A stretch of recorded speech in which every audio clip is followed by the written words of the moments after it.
ఒక తల్లిగా నువ్వు చేసే ప్రార్థన, ఒక తండ్రిగా నువ్వు చేసే ప్రార్థన, నీ పిల్లలకు అది అండగా దేవుడు ఉంచుతాడు. పిల్లలకు లక్షల కోట్లు ఇవ్వకపోవచ్చు, నువ్వు చేసే ప్రార్థనే నీ పిల్లలకు ఒక ఆస్తిగా మిగులుతుందని గుర్తుపెట్టుకోండి.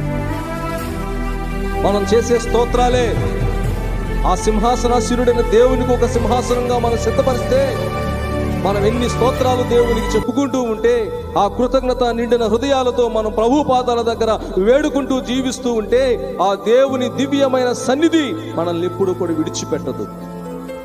ఆయన సన్నిధి కాంతిలో దొరికే శక్తి చాలా గొప్పది. ఆయన సన్నిధి కాంతిలో దొరికే ఆరోగ్యం చాలా బలమైనది. ఆయన సన్నిధి కాంతి ద్వారా విడుదలయ్యేటువంటి ఆ శక్తివంతమైన ప్రభావము ఒంటిలో ఉన్న రోగాలు, క్యాన్సర్లు, కిడ్నీలు కూడా ఫెయిల్ అయిపోయిన వాళ్ళు కూడా ఈ రోజున బాగుపడి స్వస్థచిత్తులయ్యారు. కారణం ఆయన సన్నిధి కాంతిలో ఉన్న ప్రభావం అంత గొప్పది. ఆయనే చెప్తున్నాడు. కాబట్టి ఎంత దీవెన నా దగ్గర ఉంది, నువ్వు దాని జోలుకు పోవద్దు.